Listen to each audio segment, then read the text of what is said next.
Dis Goeie Vrydag. Dis die belangrikste Vrydag van die jaar vir Christene reg oor die wêreld. Want dis die dag waarop Jesus vir ons gesterf het. Maar hoekom noem ons dit 'n Goeie Vrydag? Want dit was 'n baie donker Vrydag, 'n moeilike Vrydag, want dis die Vrydag waarop Jesus gelei het, gekruisig is, begrawe is, en sy lyding was groot. Hy's verraai. Iemand op wie hy baie staat gemaak het, wat baie naby aan hom was, wat hy van afhanklik was, het net skielik uitgeloop op hom. Hy was verlaat deur al sy disippels op 'n tyd. Hoe seer en hoe hard is dit nie, as hulle saam met wie jy die lewe diep doen, ook skielik nie meer daar is vir jou nie. Dan was hy verwerp. Hy is verwerp deur die owerhede, verwerp deur die politici, die groot ekonome van sy tyd. Hy was verkeerd verstaan, misverstaan. En dan is hy verneder. Soldate sit vir hom 'n doringkroon op sy kop en spot met hom. Hulle skeer sy klere van sy lyf af, hy's naak, kaal. Dis die pyn waardeur Jesus gegaan het. En sy lyding is as gevolg van sondes. Dis die verraad, die verlaat, die verwerp, die vernedering van die mense wat vir hom groot pyn veroorsaak in sy lewe. Groot pyn. En dis groot pyn om totaal alleen te wees. En die eensaamheid was so groot vir Jesus daar op die kruis. Die skrif sê, toe dit die 6de uur was, kom daar 'n duisternis, donker, oor die hele aarde, tot die 9de uur toe. En die 9de uur het Jesus met 'n groot stem uitgeroep en gesê, Eloi, Eloi, lama sabachthani. En dit beteken, as dit vertaal word, my God, waarom het U my verlaat? En daar die oomblik, vat hy al hierdie dade van hierdie mense wat aan hom gedoen word, en hy hou dit. Hy gee dit nie terug vir hulle nie. Hy antwoord nie haat op haat nie. Hy antwoord nie met woede op woede nie. Hy dreig nie op die dreigemente nie. Hy vloek nie op die vervloeking nie, maar hy sit dit oor. Hy absorbeer dit, transformeer dit. Hy sit al hierdie sondes wat hy in hom inneem, oor in liefde. En hy reageer met goedheid, met vergifnis. Wat 'n daad. En so sterf hy. En word begrawe, en as gevolg van dit wat hy daar gedoen het, die sondes wat hy op hom geneem het, word hy opgewek uit die dood uit. Ek dink dis hoekom Friedrich Buchner gesê het, die woorde, my God, waarom het U my verlaat, is die grootste liefdesuitdrukking in die geskiedenis van die ganse skepping. Want in daardie oomblik absorbeer hy alle haat, alle verwerping, alle pyn in homself en sit dit om in liefde, want so lief het God die wêreld, dat hy sy eniggebore seun aan ons gee, sodat elkeen wat hom glo, nie verlore mag gaan nie, maar die ewige lewe sal hê. Wat 'n wonderwerk, wat 'n genade.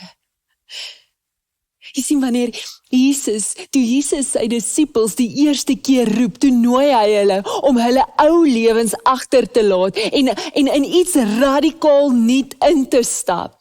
Hierdie uitnodiging gaan nie net daaroor om hom fisies te volg nie. Dit gaan daaroor om hulle eie planne, sekuriteit en identiteit oor te gee, om in die ware lewe, die ewige lewe in te gaan. In Lukas 9:23 sê hy vir hulle, elkeen wat my disipel wil wees, moet hulle self verloor en daagliks hul kruis opneem en my volg my. En by die kruis beliggaam hy hierdie uitnodiging en oorgawe om alles op te gee, selfs sy lewe, sodat ons die ware lewe kan hê. Volg my, kom saam met my. Moenie my net bewonder nie, maar kom leef saam met my en kom neem jou kruis op. Selfs in en deur lyding, kom saam met my en ek sal jou neem na 'n nuwe lewe en 'n nuwe manier van lewe. Ek sal jou neem na die opstandingslewe. Dit is Jesus se uitnodiging en dis steeds vandag 'n uitnodiging wat daagliks na jou en my toe kom. Volg my. En jy's dalk vandag in jou eie goeie Vrydag. In verlatenheid, eensaamheid, verraad, op 'n plek waar jy op uitroep, my God, waar is U? Het U my verlaat? En ek bid, dat jy hierdie uitnodiging weer opnuut sal hoor, die roepstem wat roep en sê, volg my. Jesus sê, volg my in die donker nag van die siel. Die woord sê dit het duister geword, donker. Nou Jesus het die aand voor die tyd in die tuin van Getsemane met sy Vader gepraat, Abba. Maar nou is hy aan die kruis en hy wonder, waar is U? In die tuin bid hy tot die een wat die naaste is aan hom, Abba, en op die kruis roep hy nie sy Vader se naam uit nie, maar hy gebruik die woord Eloi, wat 'n formele aanspreekvorm vir God in Hebreëus is. Hoe ver moes God nie vir Jesus in daardie oomblik gevoel het, dat hy nie eers vir hom Vader kon noem nie. Hier is emosie, wat baie van ons al mee in kontak gekom het. Johannes van die kruis, 'n ou mystikus, het gesê, dat hierdie plek waar ek God verlate voel, 'n belangrike deel van my geloofsreis is. As 'n volger van Christus, is dit die donker nag van my siel. Dis 'n plek van eensaamheid, chaos, twyfel, selfs vrees, waar ek uitgenooi word om bloot in geloof vas te bly staan, al voel en dink ek anders. Al voel en dink jy nou anders op die 6de tot die 9de uur van duisternis in jou lewe. Hou vas. Moet dit Teresa word geken vir haar intieme verhouding met God en haar werk in sy wêreld vir sy koninkryk. Tog vind ons in haar joernale dat in die laaste 50 jaar van haar lewe, sy nooit God se teenwoordigheid beleef nie. In haar gebedslewe was sy in die donker nag van die siel. Sy het leegheid, droogte, 'n groot winterwoestyn beleef en op 'n stadium sê sy, in my soul, I feel just that terrible pain of loss, of God not wanting me, of God not being God, of God not really existing. Sy het hierdie pynlike menslike emosie van eensaamheid, verlatenheid geken. Tog ten spyte van die duisternis, het sy nie ophou vashou aan God nie. Al het sy gevoel dat God haar verlaat het, het sy besluit om nie God te verlaat nie. Sy het vasgehou aan haar vroeë ervarings van God en sy het geloof beoefen. Jy voel dalk vandag, my idees oor God, my denke oor geloof, baat my niks in hierdie donker nag van die siel waarin ek is nie, maar ek wil vandag vir jou sê, God is ver bo jou idees, jou gedagtes, jou denke, wat jy kan droom, wat jy kan bid. En in die donker nag van die siel, doen God sy grootste werk in jou. Dis daar, Dallas Willard sê, dis daar, in Christ, God enters so fully into the God-forsakenness that it ceases to be God-forsakenness. Hy het die duister binne gedring. Jy kry hom nie net in die oorwinning nie. Jy kry hom nie net in die goed as dit wonderlik is nie. Jy kry hom juist daar. Daar maak hy skoon. Daar verander jy. Daarvoor transformeer hy jou en bring hy iets nuuts tot stand. Ja, dit voel soos 'n loutering van die geloof, 'n toets van die geloof. Maar dit is 'n oorstap na 'n nuwe plek toe in jou verhouding met die Here, selfs in die oomblik waar jy vra het soos, waar is U? Waarom? En hoor te midde van daardie donker nag van die siel sy roepstem wat vir jou sê, volg my. Volg my, al vra jy, waarom?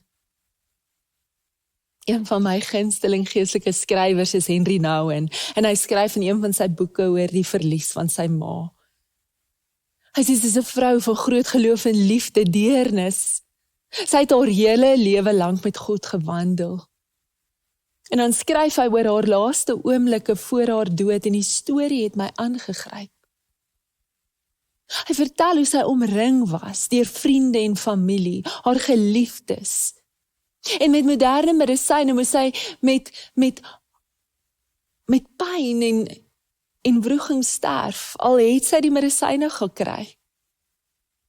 Maar hy skryf nie net oor die uiterlike pyn en lyding nie, maar die innerlike worsteling. 'n Sielewroging. Nie omdat sy pyn gehad het nie, maar omdat sy alleen gevoel het. Gevoel het asof die God aan wie sy haar lewe toegewy het, haar gelos het. Haar laaste oomblikke was gevul met angs en hartseer. Die vertroosting, hoop, liefde, vrede van God wat sy haar lewe lang geken het vir haar gevoel asof dit nie bestaan nie. En in daardie oomblikke toe sy God se teenwoordigheid die nodigste gehad het sy selfs gevoel dat hy nie meer bestaan nie. En Henry het toe ook op 'n plek gekom waar hy self vra, hoekom Here? Waar was U? Hoe kan U wegkruip van iemand wat U so lief het en volg? En die antwoord het toe later na hom toe gekom. Hy skryf en hy sê, hy onthou hoe sy ma altyd gebid het, om soos Jesus te leef, en soos Jesus te sterf. Maak dit dan nie sin dat sy soos Jesus moes sterf nie. Nou, alhoewel daar iets is wat Jesus gedoen het, wat onherhaalbaar uniek is, niemand anders kan vir ander mense se sonde sterf nie, gee hy vir ons 'n patroon, 'n manier van lewe. En dis nie net van toepassing op die fisiese dood waar ek oorgee nie, en wat ons almal een of ander tyd in die gesig gaan staar nie, ons almal gaan doodgaan. Maar dat daar 'n paar dode is in ons lewe. Ons moet sterf van goed in ons lewe, die verlies van ons jeug, die verlies van drome wat nie realiseer nie, verlies van 'n verhouding wat nie uitwerk nie, dis dode wat gesterf moet word, en dis pynlik. Maar wanneer ons Jesus volg, weet ons, die verlies het nie die laaste woord nie, die verlies nooi my na 'n nuwe plek van oorgawe. Want deur Jesus, weet ek, deur die dood, deur die duister, kom daar nuwe lewe. En daarom kan ek hom volg, wanneer waaroms in my verliese my gedagtes opneem. Paulus borduur op hierdie idee in Filippense 3:10. In die ou vertaling sê hy, ek wil gelykvormig word aan sy lyding, sy dood, sy opstanding. Ek wil in 'n deel, sodat ek kan opstaan in 'n nuwe lewe. Jesus sê, die koringkorrel, as dit nie in die grond val en sterf nie, kan daar nie nuwe lewe kom nie. So in my waaroms word ek genooi om oor te gee, sodat iets nuuts tot stand kan kom. Ek moet laat gaan. Soos wat Jesus aan die kruis uiteindelik sy lewe laat gaan het en gesê het, in U hande gee ek nou my gees oor. Waarom het U my verlaat, was nie Jesus se laaste woorde in sy dood nie. En ons waaroms is ook nie altyd die laaste woord nie. Van sy laaste woorde is, my Vader, in U hand gee ek my gees oor. In U hand, as jy gewonder het, waar is God in daardie oomblikke van verlatenheid? Die Vader was nooit afwesig nie. Sy hand was nooit nie daar nie. Hy het nooit gelos nie. Sy hande het daardie oomblik vasgehou, swaar, donker, oorweldigend. Hulle het die lig vasgehou terwyl dit swart geword het. Hulle het die aarde vasgehou terwyl dit gebewe het. Hulle het die kruis, die lyding, die gewig van dit alles vasgehou, soos 'n pa wat sy kind se hand vang. Wanneer hy val, selfs al voel daai kind verlore, was die Vader daar. Het het hy alles vasgehou en plek gemaak vir dit wat volgende sou kom. En net daar, in die vashou, in die stilte, was daar nie 'n leegheid nie. Daar was 'n nuwe asem wat geblaas word vir nuwe lewe, die opstandingslewe. Ingeblaas vir die oorwinning en Sondag om te kom, die nuwe om te kom. En hy hou jou vas. En jou waarom, en jou hoekom mag jy dink jy's alleen, jy is nie, jy's in sy hand. En jy kan jou lewe in daai hande oorgee, want dis hande wat heel maak, gesond maak, nuut maak. Jy sien dit nie nou nie. Jy verstaan dit nie nou nie. Maar te midde van die waaroms hoor die roepstem, volg my. Ek hou jou. Volg my in hierdie misterie in. Want dit is 'n misterie. Hierdie pad van die Paasmisterie, wat ons vat na nuwe lewe, nuwe liefde, nuwe vriendskap, nuwe gesondheid, nuwe betekenis, nuwe diepte. Dit vra dat ons bereid is om nie vas te klou aan wat verby is nie. Dis die enigste manier waarop nuwe lewe kan deurbreek en 'n nuwe gees ons kan vul. En uiteindelik kom dit neer op een ding. Vertrou. Ons moet God genoeg vertrou om te laat gaan, om te glo dat hy altyd iets nuuts en beter sal gee. Ons moet glo dat niks wat werklik waarde het ooit verlore gaan nie, dat hy alle dinge nuut maak. Alle dinge nuut maak.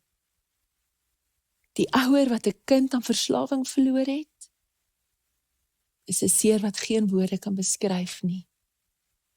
Maar in hulle trane en rou vind hulle geleidelik 'n nuwe manier om 'n kind se nalatenskap te eer. Hulle begin ander ouers ondersteun wat dieselfde pyn ervaar en op 'n manier wat hulle nooit sou kon voorsien nie, bring hul verlies, lewe verander. Die persoon wat in die greep van depressie vasgevang is, elke dag voel soos 'n stryd, elke aand soos 'n geveg teen die donkerte, maar deur klein oomblikke van genade, 'n vriend se oproep, 'n straal deur 'n oop gordyn, en op 'n dag, amper ongesiens, word die donker nag ligter en 'n nuwe hoop begin stadig deurbreek. Hulle kry moed om uit te reik, hulp en ondersteuning te kry, en hulle lewe neem 'n nuwe vorm aan. Die persoon wat skielik deur 'n egskeiding gaan.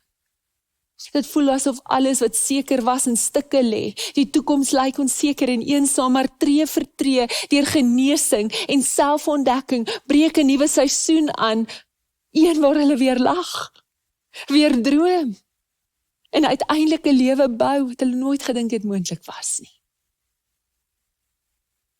Hierdie misterie sien ons in die natuur.